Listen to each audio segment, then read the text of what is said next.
And yet, he seems to just make a decision that he's going to be going against what God said. That's what we're going to pick up here in the next chapter. We're talking about God and the birthright decision. That's one aspect of it. But then another very important one is the blessing that accompany this. I think probably Esau was more concerned about the latter than he was the responsibilities of the birthright decision. But God has already decided it's going to be Jacob. It's not going to be Esau. And both Mom and Pop knew it. So why did they act the way that they did?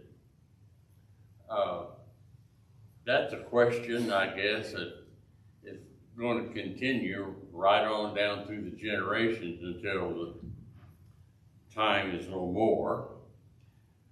But we're about 1760 years prior to the birth of Jesus Christ, the one that we're all responsible for today, but the one that God was talking to Abraham about and Isaac.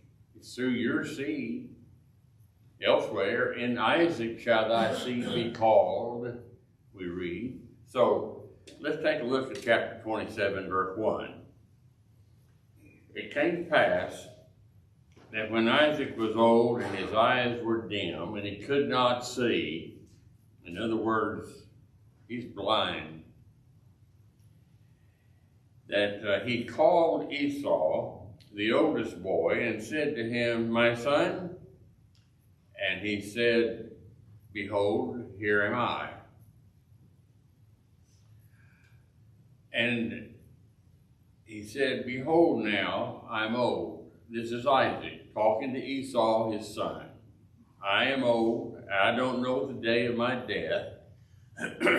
Now, obviously, you're going to find out here in a few minutes that he misfired. I mean, his death was not imminent. But evidently, he thought, like a lot of elderly people do, I can't hear, I can't see, I'm wearing out, I have no energy. And then, of course, God's already told him about decisions, what's going to happen in the distant future. So he comes to the recognition, I know that because he said, I'm old, and then immediately said, I don't know when I'm going to die. Well, it wasn't imminent. It was not. We find out that it was many years later. He was 180 years old when he died. Now we're he's a little over 100 years old, so he's got a good while yet to live. But he didn't think so. That's what he was concerned about. He said, now son, verse 3, I pray, take your weapons, take your bow and arrow and your quiver full of them, and go out to the field and bring me some deer meat, some venison. And then he said, I love venison. It is very savory, very tasty. Bring it to me that I may eat. Why? In order that my soul may bless thee before I die. He knows that he's going to die eventually. He thinks it's near. And so he said, we want to get this over with. I want to give you the blessing. To whom does that blessing belong now? Well, due to what happened between those two boys, Jacob and Esau, it was to go to Jacob, the younger. Behold, the older shall serve the younger. But that wasn't the way that Isaac wanted it. He was going, and mark this as bottom line, Isaac was going against God's determination and what God had said about who's going to receive the blessing. He was going to give the blessing to Esau regardless. And then notice why. Because I love venison. That's one of the reasons. More on that in just a moment, but his attempt here was to purposefully thwart the promise of God, God's plan. Do we have that today? Let's make it simple. How many times a day have you heard, for example, whenever you're talking to somebody about the plan of salvation and you say you have to believe that Christ is the Son of God, and then resting on that faith, then you have to repent of sin, and you have to be confessing Christ as the Son of God, that you believe that's what He is, and then you have to be baptized. Oh, wait a moment now.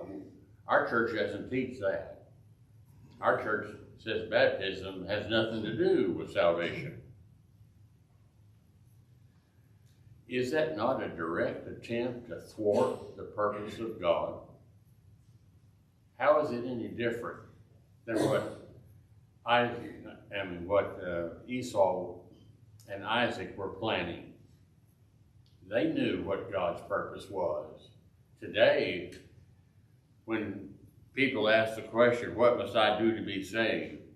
They're usually told, all you need to do is to believe that in Christ as the Son of God, and He died for your sins, and now, once you accept that, you're saved. So whatever happened to baptism?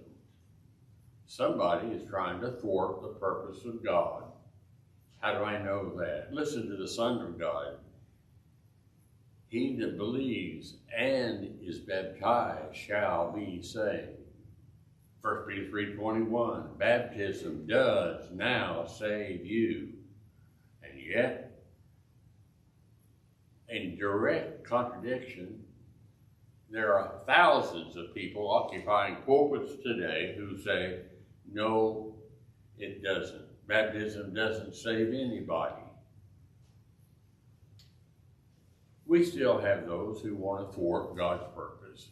So before you get too upset with Esau, maybe we ought to turn that light of introspection on our own lives. Anyway, it was motivated by his personal favoritism, it would appear, love for Esau.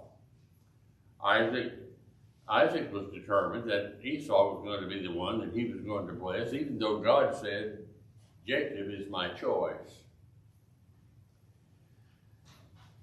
And that other reason is found in Genesis 25 and verse 28. Because he said he did eat of the venison and he loved venison. Is that any reason to change God's decision? I like deer meat. Anyway, it's hard for us to take a look at what Esau was saying here, and especially Isaac, who was supposedly a deeply spiritual person, and yet he bases his concept of all of this, he bases it on such an unworthy, carnal motive. I like deer meat. Well, Isaac decided to go ahead and give the blessing to Esau, regardless of what God said about it. And that being the case, we're going to have some problems. Now, Isaac is a little bit over 100 years old at this point. And so his sons, we know, were 40 years old when Esau married those two women, Hittite women. So that means that he is well up in years. We're talking about Isaac now. Isaac, though, was not as near death as he thought that he was. So he decided to go right ahead with and give the blessing to the wrong person. Now, notice how it's worded. Verse 5. Rebekah overheard the whole discussion between her husband and Esau, her son. Now, what does she do? Well, having heard this, she goes and talks to her son Jacob. Now, what does she know about who's supposed to be the one receiving it, the birthright? She knows. She's aware it's Jacob. It's the younger boy. But she decides that what I heard my husband say is that he's going to give it to Esau anyway. So, son Jacob, we're going to have to we're going to have to step in and intervene here to help God out of this situation. Ultimately, that's one of her motives, which immediately harks back to another situation. Remember Sarah and Abraham, Isaac's mom and dad? About the same type thing happened. We haven't had a child. We're getting way on up in years. So Sarah says, Abraham, take my handmaid, Hagar, and have a child by her, and that way that will be the heir. Since obviously we're not going to be able to have a child. I'm too old, you're too old, so let's help God out. It didn't make any difference whether it was Sarah or Rebekah. God didn't need help. He can bring it about through his providence. He can bring about exactly what he has planned to do. But evidently, that's part of what she had. She overheard this conversation between her husband and Esau. Verse 6 says, Jacob, I heard your father speak to Esau, your brother. And here's what he said. Bring me venison and make me savory meat that I may eat and bless you before the Lord, before I die. So he still thinks death is pretty close. So he said, bring me venison and do all of this. Therefore, my son, says the mother talking to Jacob, since I'm aware and you're now aware of what your dad and Esau have in mind, here's what I want you to do. Verse 8, obey my voice according to all that I command you. Go to the flock and get me 2 good animals or kids of the goats, and I will make them savory meat for your father because he loves it. There it is again. This is about the 3rd time we've heard this statement now, savory meat. I really love that venison, says Isaac. And Jacob, verse 10 says, you bring this to your father that he may eat, that he may bless you before he dies. What's going through her mind? I would think that probably she is somewhat hesitant, even as she tells Jacob what her plans are. I would think that she'd be somewhat hesitant because she, after all, is Isaac's wife. She really ought to think, do I want to go against what my husband says? I mean, she's human after all. She's trying to please her husband. But she evidently felt that in this case it was necessary to override her husband's actions. So here's what I want you to do, Jacob. Anyway, remember another interesting point here, and that is that God did not rebuke either one. He didn't rebuke Jacob, nor did he rebuke Rebekah for doing what they did. We don't know of any rebuke. But Jacob is leery. If I go through this, I'm going to get caught red-handed. Look at verse 11. Jacob said to his mother, Rebekah, Mom, Esau is my brother, and he's a hairy man, and I'm not. And my father, peradventure, what does that mean? What's probably going to happen is this. Dad's going to feel of me. He's going to put his hand on me and touch me. And I will seem to him as a deceiver, and I shall bring a curse upon me and not a blessing. So it's not going to turn out well if I go through this plan that you have come up with. His mother said, Jacob, let that curse be upon me, my son. Obey my voice. Go out and do what I've asked you to do. Fetch the two animals. Now, there's one word I want to mention here in verse 12, and that's the word deceiver. The word deceiver means mocker. If that were translated as mocker, might leave a little different tinge, I guess you might say, to what they're discussing here.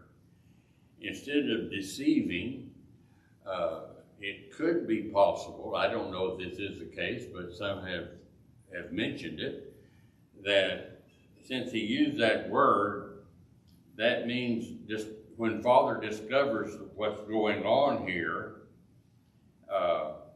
if he's going to think that I am mocking the fact that he's blind, that I'm really poking fun of that blind old man. I don't know if that's the point that he's making, or if it's actually thinking that I'm going to be caught up in something that is deception. But anyway, that's been suggested according to verse 12. So what do we have? Well, we've got the five senses. We've got touch and smell and taste. And they're all going to be taken care of by my plan. Well, that's really what she's saying, isn't it, to Jacob? You go and you do this, and you prepare the meat, and then I'll cook it, and I'll make it savory. I know how your dad likes it. Now, I'm going to be adding all of these different seasonings to make it like he really loves it. Now, those first three, they've taken care of. There's another problem, and that's sight. But really, that's not a problem at all because the dad was blind. So get rid of the four senses. There's only one left, and that's touch.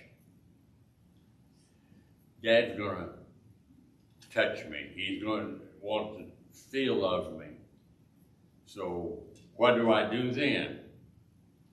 Jacob would have to speak. He knew that was coming up. So he was concerned about it. And he needed to be concerned about it because that's exactly what happened.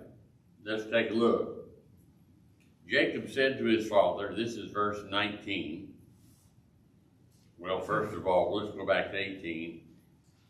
He came to his father and said, my father. And Isaac said, here am I. Who art you? Who art thou, my son? Jacob said to his father, I am Esau, thy firstborn. I have done according to what you wanted me to do. I've got the meat. I pray thee sit down and eat of the venison, and then give me the blessing. He thinks it's Esau, but it's not, it's Jacob. Isaac said to his son, how is it that you got so quickly? That's a good argument. You didn't have time to go out and kill these animals and bring them in. How'd you do it so quickly? And he says, this would be another interesting point. Probably it would be something like this. Because the Lord thy God brought it to me. But is that true? And now he's implicating God in this plot. I mean, that was his dad's question. How did you do it so quickly? And he said, because God blessed me in doing this. And Isaac said to Jacob, come near, that I may feel of you, my son, whether you are my very son Esau or not. What does that tell you? The dad, Isaac, is leery of the whole situation. He would have to be. First he says, come near. Who are you? Well, he said, I'm Esau, your oldest son. Well, come here and let me feel of you. So he went near. He felt of him, and he said, well, the voice is Jacob's voice, but the hands are the hands of Esau. He sounds like Jacob, but he feels like Esau. Well, that's exactly what Jacob was concerned about. That's what Dad's going to do. And he discerned him not. He didn't make the distinction. He decided to go with his inclination, his feelings. He was feeling of the animal hair, and he thought, he's hairy just like Esau is. Verse 23, because his hands were hairy, as were Esau's hands, so he gave him the blessing. Now it's over with. And then he said, are you my very son Esau? And he said, I am. But he wasn't. So, question. There's a whole lot of deception going on here. Some outright lying going on. Was God implicated in this lying? Well, Jacob tried to implicate him in it. He said, God's the one that blessed me in all of this. I came and I kill the animals quick because of God. Does God approve of lying? Now that's the question that everybody's going to have to answer for themselves as they look at these actions. So, verse 25, we find this culminated now. He brings the meal to him. He eats the meal. He drinks the wine. Now, how are we going to do justice to what the scriptures say, and that God does not approve of lying? And yet we take a look at some of these events here as they have occurred.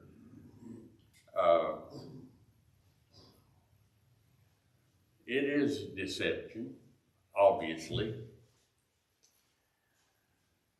And whatever may be wrong with the strategy and the deception here by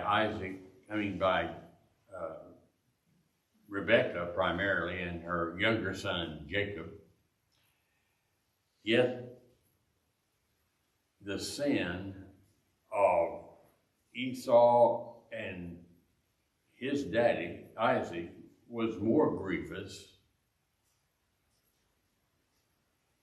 Now I'm getting at cause here. It was more grievous. I know that God does not approve of lying. In God's eyes, it would be deception. It's now necessary, in this case, to make sure that a much worse sin doesn't occur. Now, I'm not saying that it's all right to lie. It is not. I personally think that God could take care of all these situations without man's his deciding that he's going to help God out. That's got man into trouble a lot of times. But there's somewhat of a parallel. Go with me to Exodus chapter 1. This hasn't happened yet, but in Exodus chapter 1, we've got a situation that has developed. It's all near the same thing. In Exodus 1, starting in verse 15, notice this. The king of Egypt spoke to one of the midwives, of whom was named Shiphrah, and the other was Puah. And the king, the Pharaoh, in other words, said, when you midwives are helping the Hebrew women in giving birth to a child, they're on the birth stool, then if it is a son, then you put him to death. If it is a daughter, she is allowed to live. But my command is kill all newborn baby boys. But the midwives feared God. And they did not do as the king of Egypt had commanded them, but instead they allowed the boys to live also. So the king of Egypt called for the midwives then and said, why have you done these things? In other words, why did you deliberately disobey my order? Why did you not kill these boys, but rather you let the boys live? Verse 18, so the king of Egypt called the midwives and he asked them, and the midwives said to Pharaoh, here's their answer. We did it because the Hebrew women are not as the Egyptian women. They are vigorous. They give birth before the midwife can even get there to help. True or false? That was their excuse. But again, that's deception. They're lying to the Pharaoh, the king. Now I know the Pharaoh was wrong ordering murder, but they lied about it. Okay, now go to Joshua chapter 2.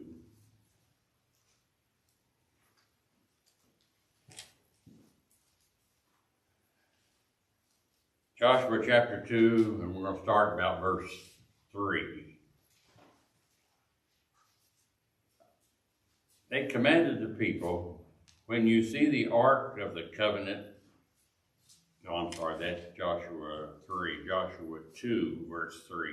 The king of Jericho sent word to Rahab, and he said, bring out the men that have come to you. See, they're spying out the land. They're going to Israel's going to go in and take the country.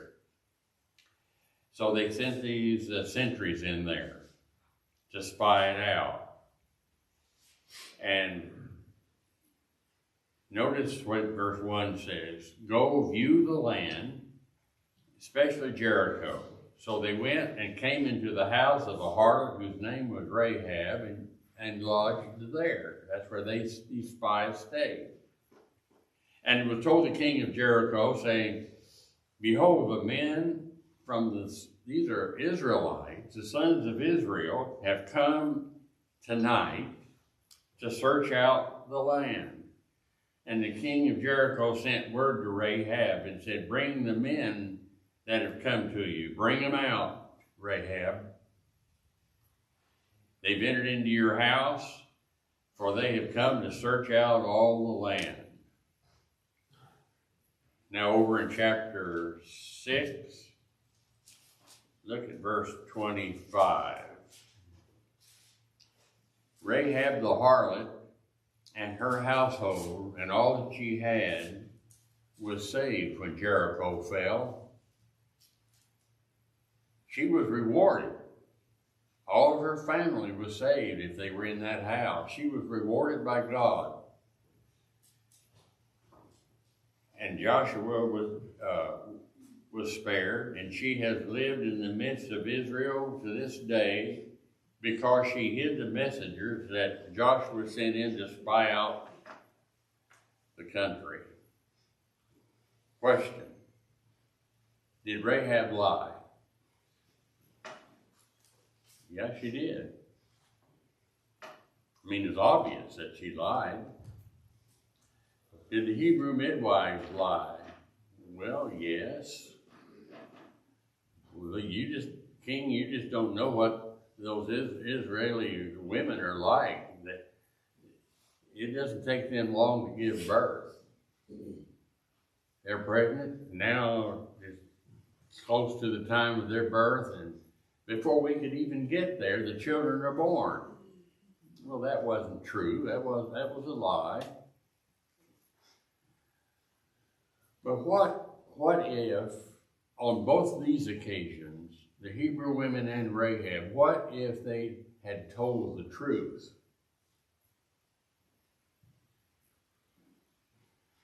How many people would have been murdered if they told the truth? I'm not saying that it's right to lie. But it does appear that there are situations where there are the lesser of two evils. There's a lie and then there's the murder. It does appear that God's going to come down on the side of the lesser of the two evils. At least they're not condemned. Rahab, same thing is true there. That whole army would have been wiped out. But because she saved the spies and hid them so that nobody would find them, and then she said so much, yes, they were here, but they left, and if you hurry, you'll be able to overtake them. Well, that wasn't true. They hadn't left. They were still up there on the roof hidden. She hid them herself. If she told the truth, what would have happened? What we're saying is that there are rare exceptions to the rule that can only be justified because of special circumstances. And that is when you got a greater principle. We're talking about the purposes of God, then you're going to have to make a decision and come down on one side or the other as to which would be more in line. And then keep this in mind also, that when they did act that way, they saved perhaps hundreds of lives. And that's about the best I can do about telling a lie. Weigh the circumstances, but no, do your dead level best to never lie in the first place. Okay, let's go on with our story then. Chapter 27, verse 26. His father Isaac says to Jacob, "Come near now, my son, and give me a kiss." And he did. And he smelled the smell of his raiment, which was Esau's clothing. And evidently it had been around animals where you could just smell that fact. He smelled that, he blessed him, and he said, "The smell of my son is like the field in which the Lord is blessed." Still thinking it's Esau. "Therefore, may God give you of the dew of heaven and the fatness of the earth and the plenty of corn and wine, and let people serve you and nations bow down to you." He's still talking to Jacob, but he thinks it's Esau, but he gives the blessing to Jacob. He did pronounce it under the inspiration of God, mind you, keep that in mind, even though he himself was trying to thwart the very purpose of God when he was speaking this. Well, as fate would have it, look at verse 30. And it came to pass, as soon as Jacob had made an end of the blessing, Isaac comes into the room. Isaac comes back with the food that Dad had requested. And he was finished with his hunting. He had prepared, evidently, some savory meat. I would say that probably by this time he has allowed Rebecca to do her job of cooking that with the kind of seasoning that he liked. And Isaac looks at his son Esau and says, well, the son says to Daddy, "Let my father arise and eat of my venison, that your soul may bless me." And Isaac said to him, Who are you?" And he said, "I am thy son, thy firstborn, Esau." Well, he was. This was the real Esau. And Isaac trembled when he heard that, and he said again, "Who?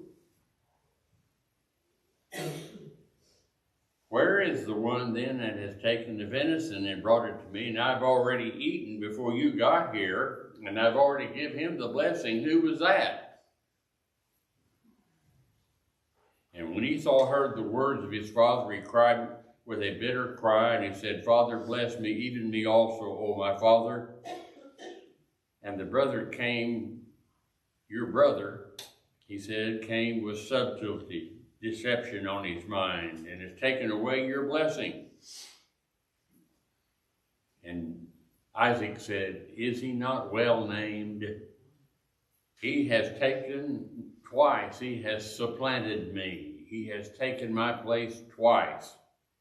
He took my birthright, and now he's taken away my blessing that accompanies it. And then he said, Dad, don't you have a blessing for me as well? Isaac answered and said to Esau, behold, I've made him your Lord. But he did. He's talking about not only him, but descendants. All of his descendants, they're going to rule. Well, that was according to God's plan. But he said, I've made him your Lord, and all of his brethren I've given to him for servants. And Esau said to his father, Father, one blessing, just one, bless me now, O my father. And he lifted up his voice and he wept.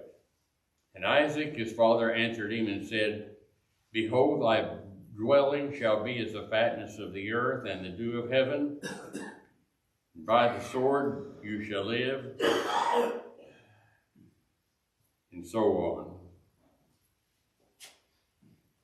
That brings us to the question, and we don't have very much time now, but look at that verse 39. Behold, thy dwelling will be as the fatness of heaven and the dew from above.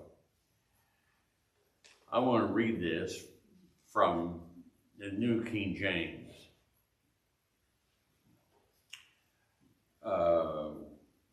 What is it, verse 39? Isaac his father answered and said to him, behold, away from the fertility of the earth shall be your dwelling, and away from the dew of heaven from above.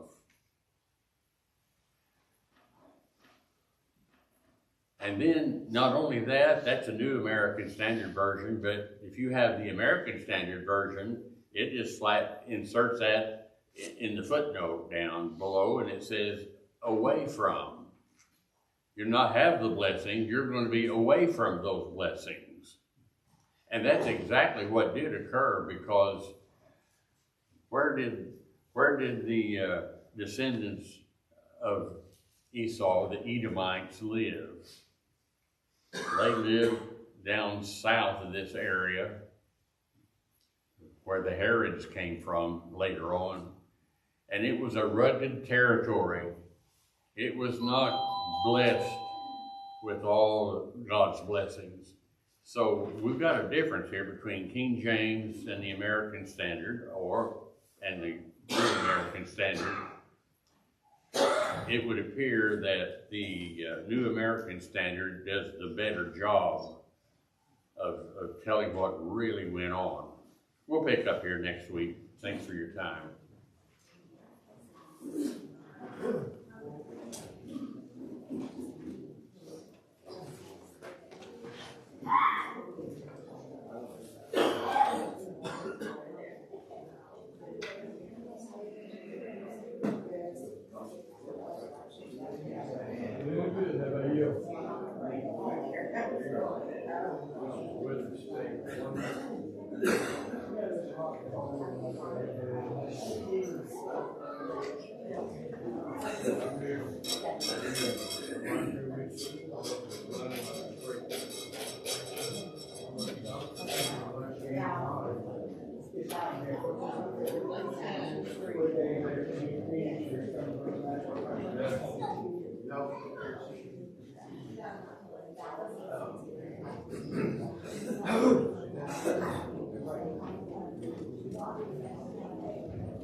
come on, sister.